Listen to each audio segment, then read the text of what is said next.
Hello everyone, this is Xiaohang Zhang, and today I will talk about the data center security on the parts of the physical security. So first of all, I want to talk about the location choosing of the data center. There's lots of different parts of consideration for the decision choosing, but for the security parts, we want to consider the geography, weather, and climate into consideration. Some of the location may have a higher chance of earthquake, flood, lightning, fire, a hurricane, tornado, these nature disasters, and these locations are undesirable.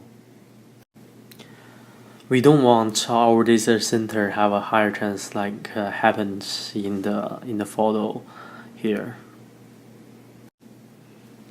Other than the location choosing which avoid most of the nature disaster, we also have some other requirements for the data center.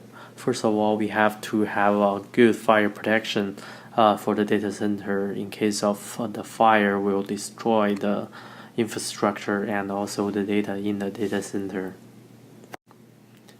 Then weight rated floor is very important because once we adding a lot of more racks and a lot of more weightage, really heavy weight equipments, the floor need to hold these weights solid. And access to a good power, like stable power, and also access to a good heating, ventilation, and air conditioning is also important for the data center. And the last, and access control is also important for the data center security. You can only have limited access entrance points, and every entrance point is monitored or controlled.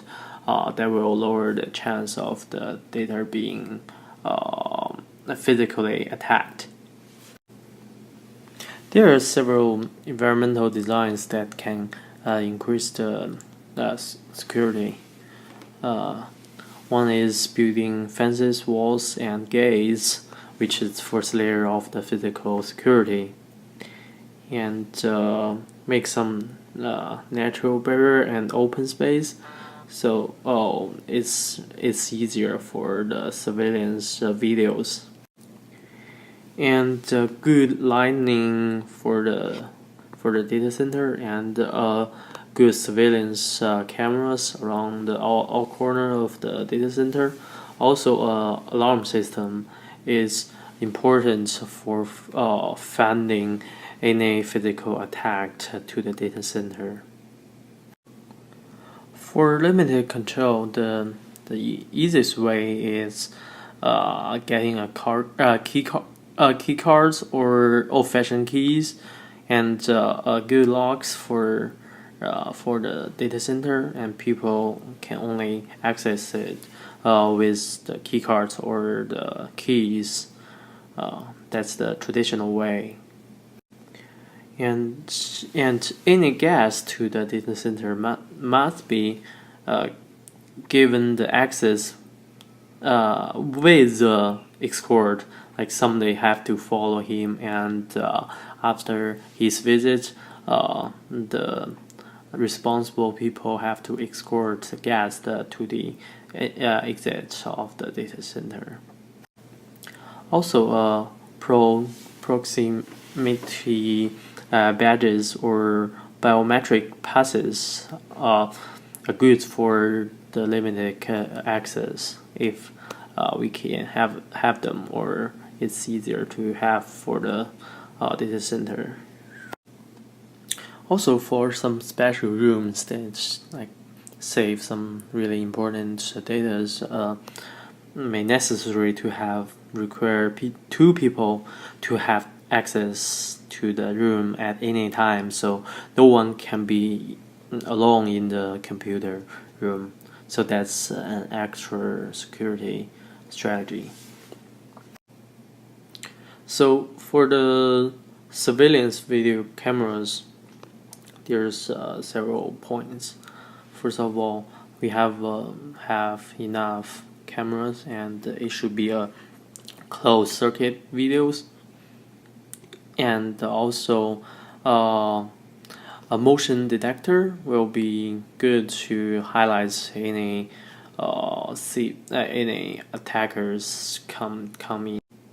Also keep track of each entrance of exits of each individuals on time, and the entrance number will be important for the security.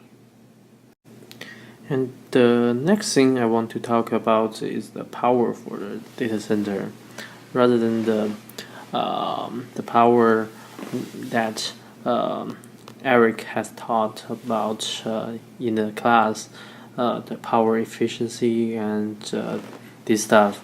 And there's more important parts for the power in security. So first of all, the power capacity must be enough for providing all the computer equipment, HVAC lining, security, and the fire protection. All these systems, and also as technology advances, it will take less space to use equal amount of power, and also the power cords, fuse box, switches must be meet the fire safety standards as required. There are three parts of the power that we need to take care about in the security. One is UPS, another is the surge protection, and then the line conditioning. The UPS should consist of automatic transfer switch. A fire code required an off switch for the UPS, and batteries even may include a generator that for the power outages. The automatic transfer switch should have following power to and detects when the utility power is outside of the acceptable range, and then it will activate the UPS and generator to provide extra power to the facility. Also, you have to detect when the utility power resume and switch back from the UPS to utility power. The UPS have to provide the power for all the system, including a computer system and its other essential hardwares, HVAC, security lining, and also I have to have a backup power for the fire suppression that need power. For when the power outage happens, UPS should have enough stored power to at least last about 10 minutes more. This is required to time that to safely shut down the entire data center and safely save all the data in the data center. So once the power outage, like maybe longer than the time that UPS batteries can provide, a generator will be required to handle the outage that lasts more than 10 to 15 minutes, and to keep the data center running for the security, especially the fire and other important security feature to keep working. So, for example, once the data center is outraged, but the civilians lining these stuff still needs it still needs a lot of power to make sure there's no physical attack that happens in the data center. And also the UPS need to be maintained and rechargeable lead acid battery may last about 5 years, so we have to replace them every 5 years or sooner. Also, a surge protection is required in the power parts.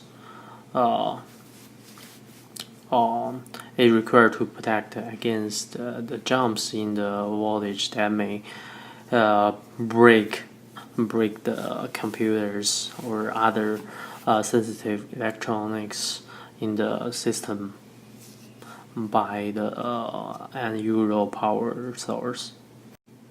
And surge usually happens when there is a sudden large draw of power, and it's most likely to happen during the power outage. So we have to take care about it. And spikes in voltage can damage a lot of different electronics. And data center also should be grounded for lightning strikes using lightning rope. So for the fire suppression parts of the security, and the fire is usually happens in the data center, and it can damage a lot of the devices and destroy the data in the data center. So it is very important to take care about the fire in the data center.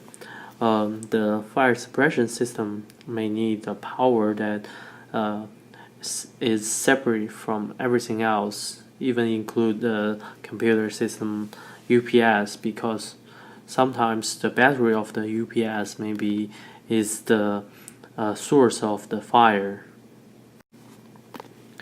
And a Holland alternative system should be equipped because the water may damage the electronics more than the fires.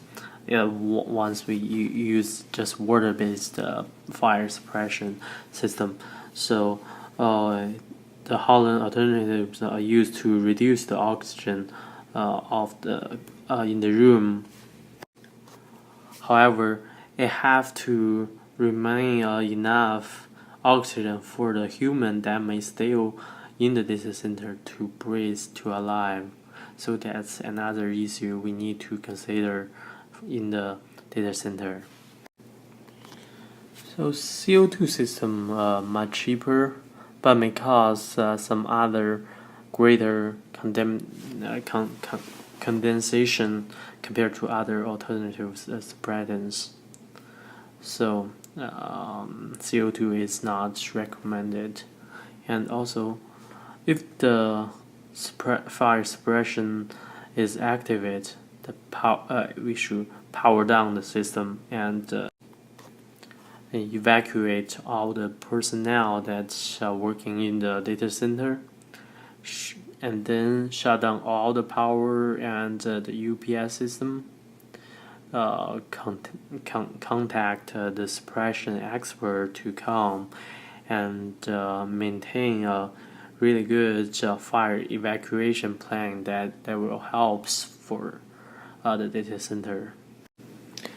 And also the networking equipment building system should be followed by the data center construction. And net equipment building system is a very common set of safety, spatial, and environmental design guidelines for the networks equipment company in the U.S. So this is industry requirement, but not a legal requirement. But for the safety of the data center, it is highly recommended to follow the network equipment building systems. They have different guidelines for different parts of the thing to protect the physical protector of the equipment. First, it's the floor loading. So the loading floor should solid enough to not damage any new equipment gets in or gets out. Temperature and humidity. Temperature and humidity control are also important. That higher temperature or lower temperature and very extreme humidity may damage the electronics in the data center and also then destroy our data.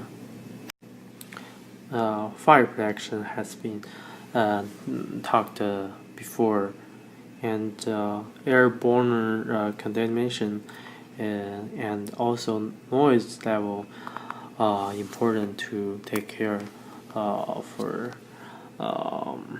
the data center. At the end, the electromagnetic fields should be taken care about, and sometimes their magnetic fields attacked even outside of the building. If you don't have enough shielding or a policy to protect it, the electronics may be damaged.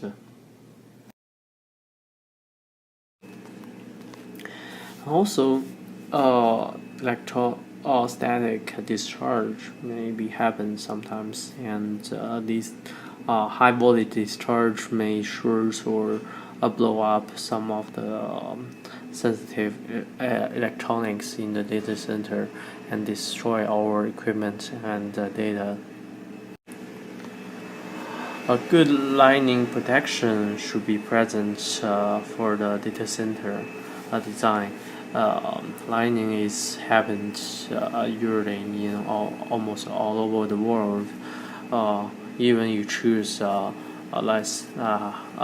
better location that have less chance of lightning, lightning still can be happen. So the protection have to be presented. Also, the networking equipment building system also have some standards for the electronic safety, and also the electronics have to be grounding, have a good grounding to make sure it's not damaged from other surge or lightnings.